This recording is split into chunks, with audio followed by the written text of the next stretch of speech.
Según la logoterapia, el destino nunca explica completamente la conducta de una persona, porque ella no es víctima, sino coautora de su destino. La logoterapia lamenta la tan extendida ideología victimista de la psicología, la inclinación a conceder disculpas psicológicas mediante declaraciones de dependencia de la persona.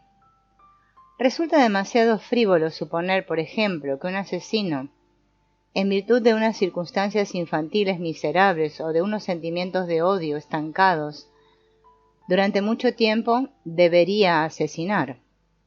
Naturalmente, la crítica logoterapéutica no se refiere a casos en los que exista una incapacidad de culpa a causa de una psicosis. La logoterapia se refiere a casos auténticos como el siguiente. Después de estrangular a su mujer y matar a sus 2 hijos a puñaladas, un sueco de 41 años fue declarado inocente a causa de un supuesto complejo materno grave.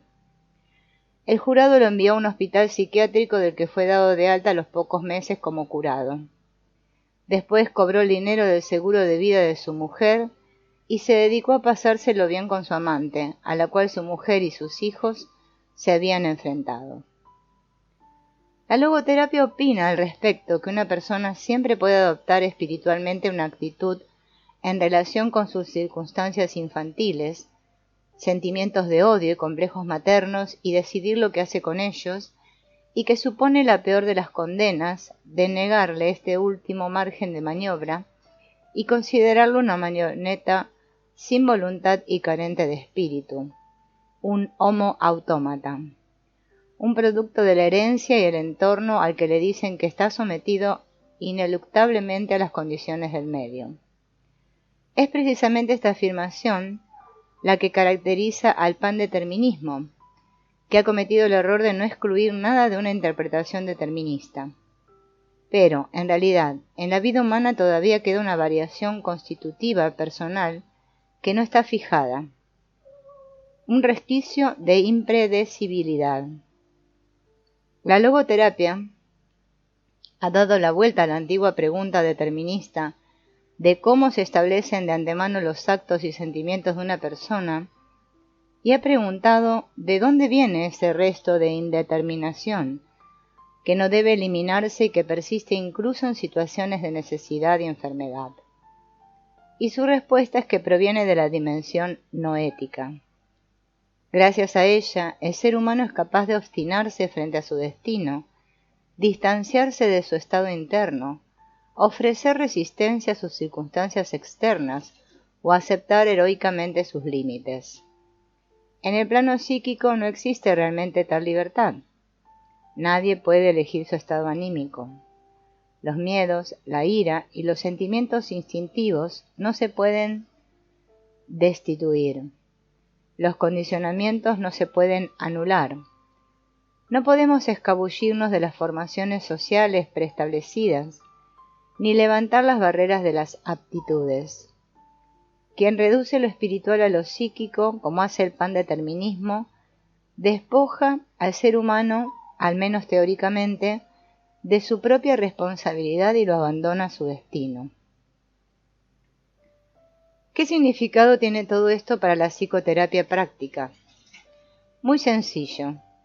Si permitimos la libertad espiritual incluso en el hombre psíquicamente trastornado, también deberemos respetarla.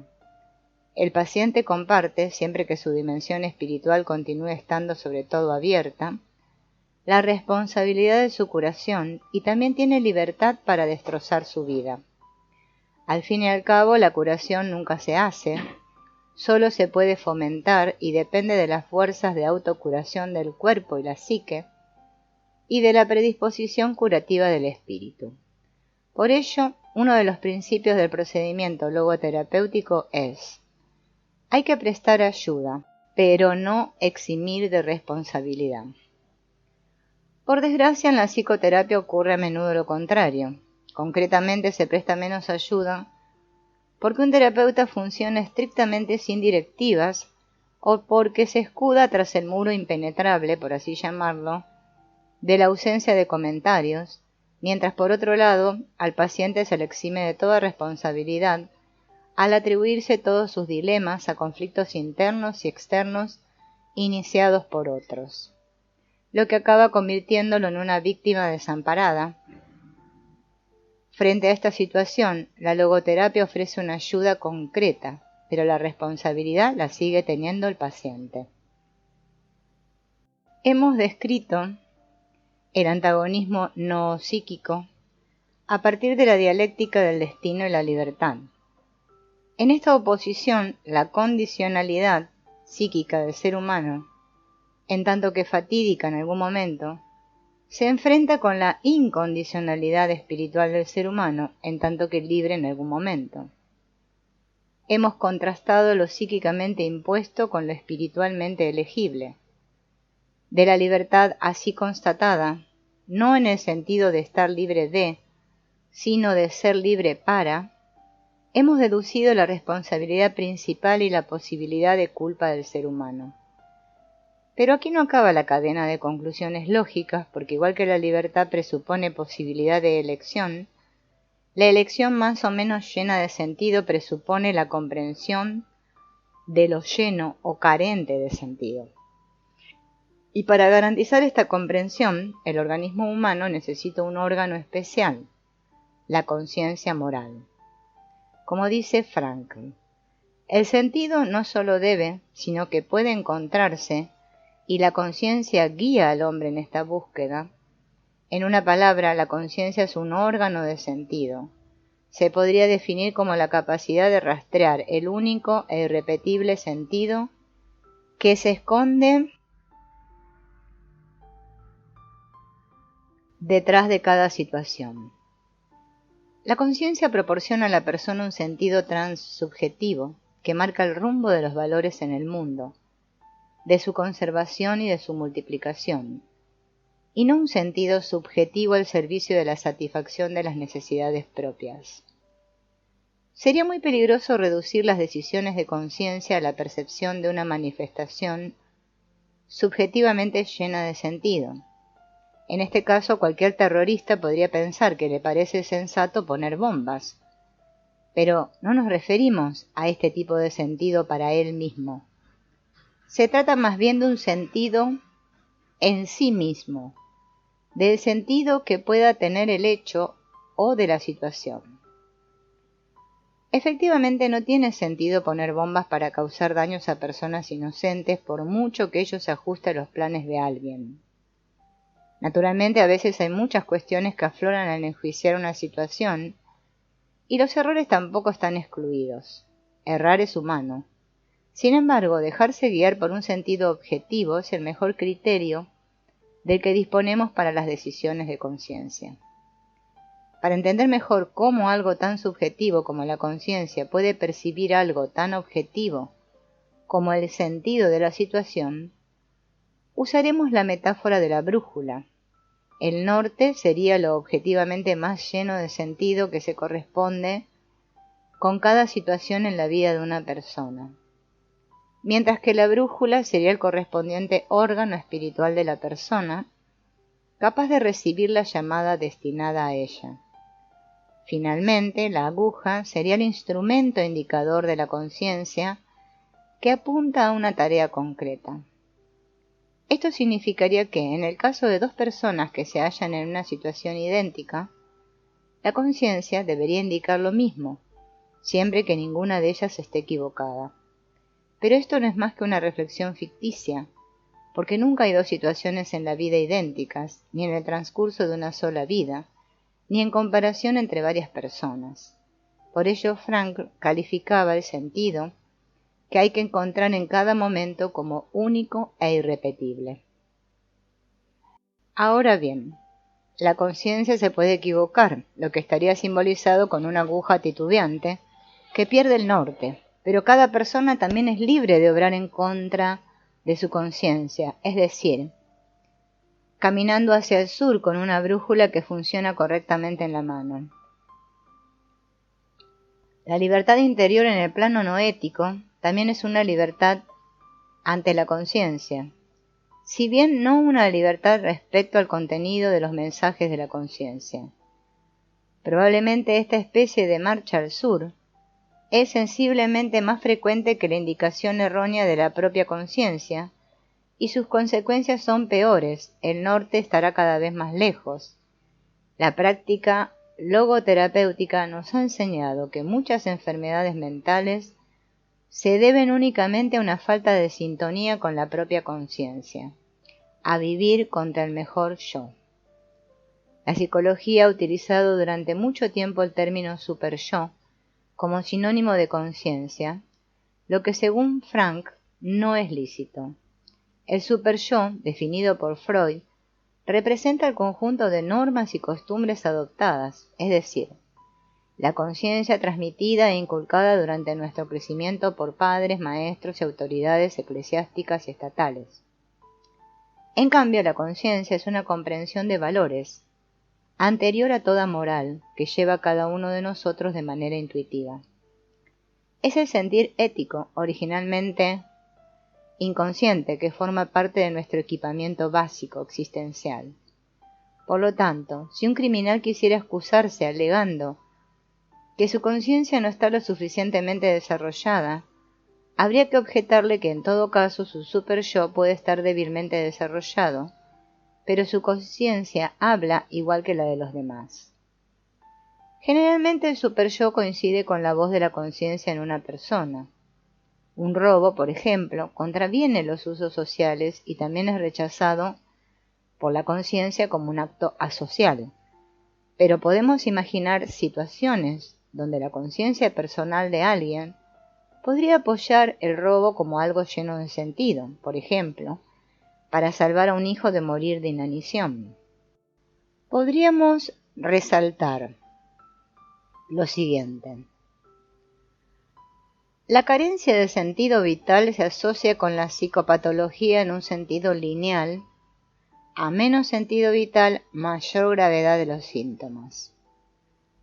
El sentido positivo en el significado vital se asocia con creencias religiosas arraigadas, o se asocia con valores de autotrascendencia, o se asocia con la pertenencia a grupos, causas y con la adopción de metas vitales claras. Los contenidos o tipos de sentido vital cambian a lo largo de la vida del individuo. Viktor Frankl está convencido que los seres humanos nunca son víctimas del destino, completamente indefensos. Define el destino como lo que yace más allá de la libertad humana y de nuestro poder y responsabilidad. El destino es la totalidad de todos los factores determinantes, pero también es el trampolín hacia nuestra libertad. El reto de responderle de varias maneras y ser responsable por nuestras decisiones. Para Frank, el destino no es causa de los pensamientos y acciones humanas, sino su precondición. No explica nuestras reacciones, pero las dispara. El destino nos hace humanos porque nos fuerza a escoger entre las potencialidades disponibles y por lo tanto a hacer uso de nuestra libertad. La distinción clara entre destino y libertad es básica para la logoterapia y juega una parte importante en el asesoramiento logoterapéutico. Se pueden aliviar muchos problemas al dirigir la atención de los pacientes hacia áreas de libertad, en donde todavía tienen la oportunidad de llegar a un acuerdo con el destino, de encaminar la atención lejos de las situaciones que no pueden cambiar y de sus posibles causas o consecuencias. Luchar contra el destino cuando no hay salida solo conduce a la desesperación. Veamos unos ejemplos. Un hombre joven confesó con mucha vergüenza su sentimiento de culpa porque se excitaba sexualmente cuando los tratamientos de terapia física eran aplicados por mujeres. Tal sentimiento se podía eliminar rápidamente sin largas explicaciones de deseos o complejos sexuales reprimidos. Se le aclararon dos cosas. Primero, Sus reacciones corporales eran puramente biológicas y neurofisiológicas y por lo tanto no estaban dentro de su libre decisión. Pertenecen al área del destino. Segundo, era su libre determinación cómo actuar en esa situación. Podía ceder a su excitación, tocar a la mujer, exponerse ante ella o ignorarla. El joven decidió no rendirse porque esta era su convicción y actuaba de acuerdo a ella dentro de su área de libertad, especialmente porque tenía lazos emocionales en otra parte. No había razón para los sentimientos de culpabilidad. Más tarde informó que los síntomas de excitación habían disminuido. Los sueños también pertenecen al área del destino. No tenemos libertad para elegirlos. Lo que está en nuestro poder, sin embargo, es la importancia que le damos con nuestras interpretaciones. Esto permite al terapeuta cambiar la atención del paciente del área del destino a la de libertad y ayudarlo a encontrar actitudes positivas y significativas hacia la toma de decisiones. Veamos otro ejemplo. Después de una furiosa batalla marital, una paciente soñó con un abismo profundo que se abrió entre ella y su esposo. Preguntó si esto significaba que su matrimonio no podía ser salvado. Pero ¿no podía representar que ella tenía que buscar la manera de pasar sobre ese abismo o construir un puente en unión de su esposo? Esta no es una mera reinterpretación de la situación por el logoterapeuta, pero sí una motivación para los pacientes que sufren al descubrir sus aspectos positivos. Es fundamental asumir que somos libres de dar forma a nuestras vidas, al menos hasta cierto punto, y no volverse fatalista. Si la esposa está en actitud de que nada se puede hacer, entonces y solo entonces, el matrimonio ya no puede ser salvado. Mientras ella vea la situación como un reto y movilice toda su fuerza para encontrar una solución, tiene la oportunidad de librar la brecha. El fatalismo es una peligrosa consecuencia del determinismo. Si prácticamente todo nuestro pensamiento y actuación son determinados por influencias pasadas y presentes, la mayoría de los esfuerzos psicoterapéuticos serían inútiles. La logoterapia se opone a un determinismo absoluto que está destinado a terminar en fatalismo, así como el principio de la homeostasis, ampliamente aceptado por la psicología. Este principio sostiene, de varias formas, que tenemos toda clase de necesidades que nos empujan hacia su propia satisfacción.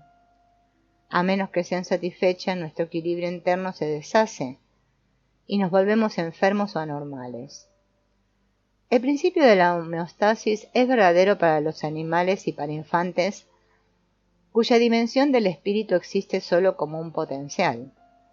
El bebé llora cuando tiene hambre, pero duerme muy tranquilo cuando está satisfecho. Entre más se desarrolla el espíritu humano, más pierde validez el principio de la homeostasis.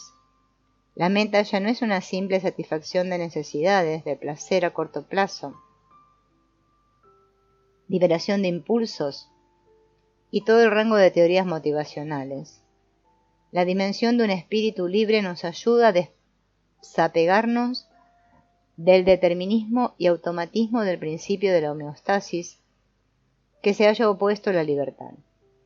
Si hay libertad para elegir actitudes, también para decidir si queremos satisfacción. Podemos decir no a la gratificación sin ser considerados enfermos o anormales. A la motivación le sigue otro y más alto criterio que la presión por la satisfacción, y a esto Frank le llama la voluntad de sentido.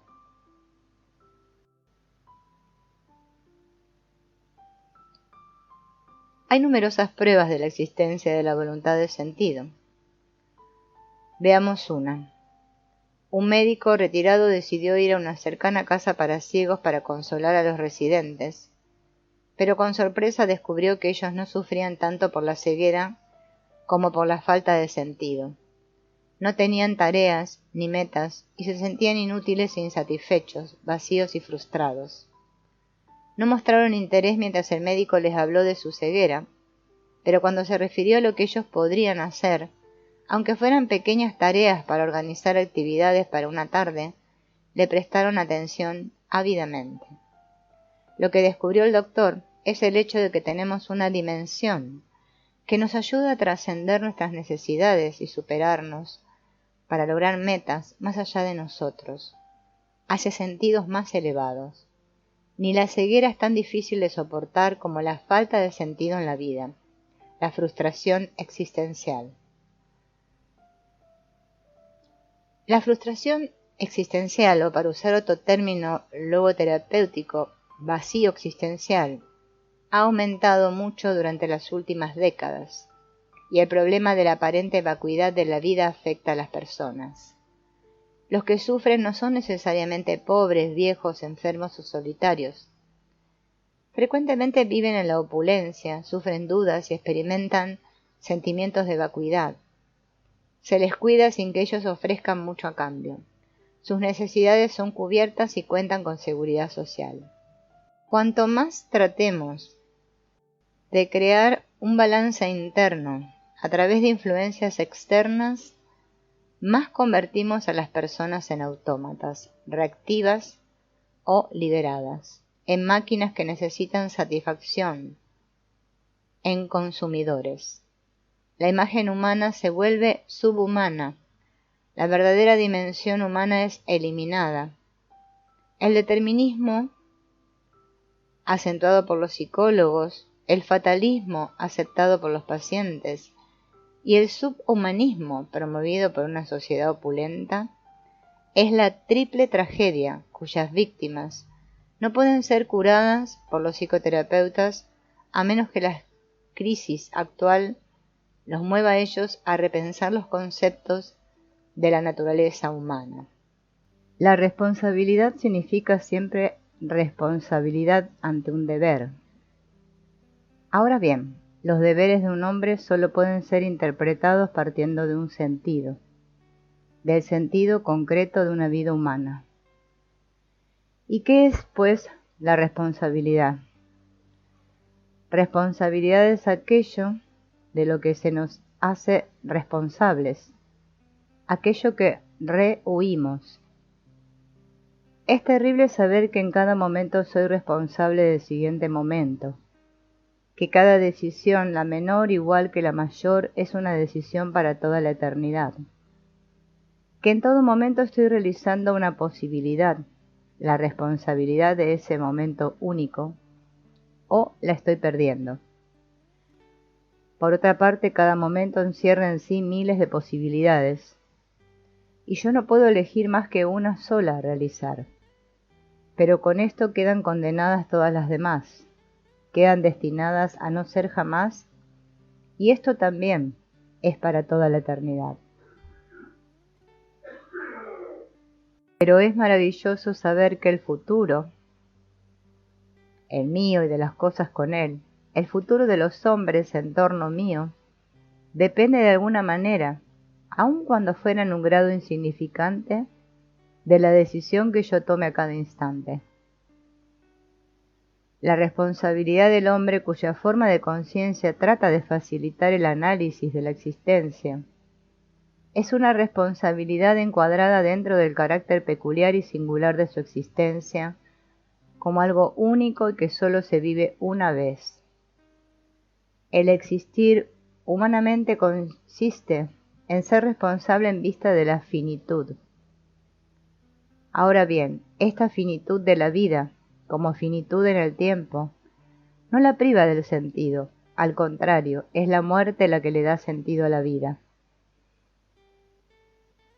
El carácter singular de la vida lo lleva consigo respecto a toda situación. La peculiaridad de la vida lleva también consigo la peculiaridad del destino. Podemos decir que el destino, al igual que la muerte de un modo u otro, es parte constitutiva de la vida. El hombre no puede nunca, por mucho que haga, salirse del marco original e irrepetible de su destino. Si maldice su destino, es decir, aquello contra lo que nada puede y en lo que no tiene responsabilidad ni culpa alguna, es porque no llega a comprender el sentido del destino. Dentro del marco del destino exclusivo, cada hombre es insustituible. Es lo que hace que el hombre sea responsable de la conformación de su destino. Tener un destino significa tener cada uno su destino. Con su destino peculiarísimo el individuo está, como si dijéramos, solo en todo el universo. Su destino no se repite, nadie vendrá al mundo con las mismas posibilidades que él, ni él mismo volverá a tenerlas. Las ocasiones que se le brindan para la realización de valores creadores o vivenciales. El destino con el que realmente tropieza, es decir, aquello que el hombre no puede modificar, sino que debe soportar en el sentido de los valores de actitud, todo esto es algo único y que solo se da una vez. Cuán paradójico es querer rebelarse contra el destino, y esto se ve claramente cuando alguien se pregunta qué habría sido de él, cuál habría sido su vida si no hubiese tenido el padre que realmente tiene, o si hubiese sido hijo de otra persona. Quien se haga tal pregunta, olvida que en tal caso no sería propiamente él, pues el portador sería otra persona completamente distinta, razón por la cual no podría ya hablarse en rigor de su destino, sino del destino de otro. Por lo tanto, el problema de la posibilidad de tener otro destino, un destino distinto, es de por sí imposible, contradictorio y carente de sentido. El destino es parte del hombre, como el suelo al que lo ata la ley de gravedad.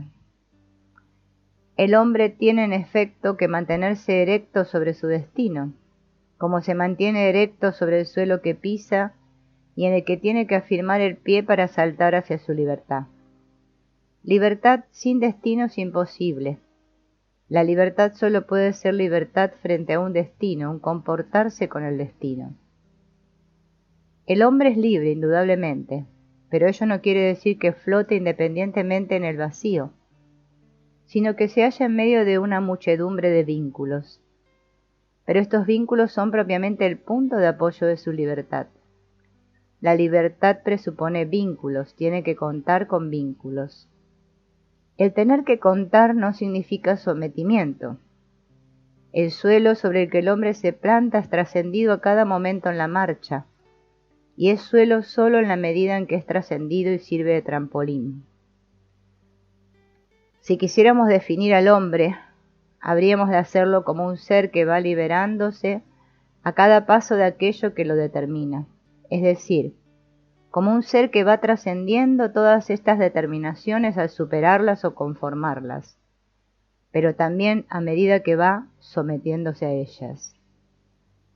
Esta paradoja define el carácter dialéctico del hombre, uno de cuyos rasgos esenciales es el permanecer perennemente abierto y problemático para sí mismo. Su realidad es siempre una posibilidad y su ser un poder ser. El hombre no se agota nunca en su facticidad. Ser hombre, podríamos decir, no consiste en los hechos sino en las posibilidades. La existencia humana es ser responsable porque es ser libre. Es un ser que decide cada vez lo que es, un ser que decide. Es precisamente existencia, ser concretamente aquí y ahora, y no está siendo simplemente como una cosa.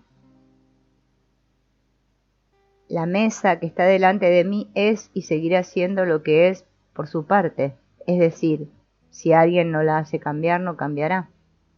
En tanto que la persona que está sentada a la mesa frente a mí decide por sí misma lo que es en el momento siguiente, lo que me ha de decir u ocultar.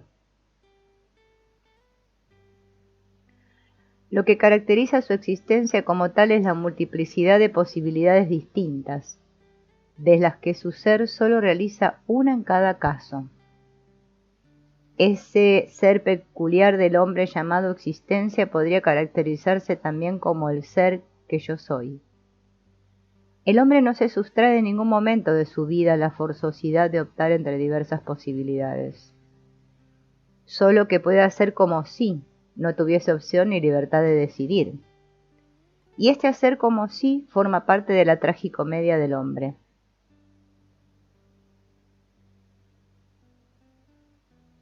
La libertad de toda decisión, lo que se llama el libre albedrío, es algo obvio para el hombre sin prejuicios. Tiene experiencia directa de sí mismo como libre.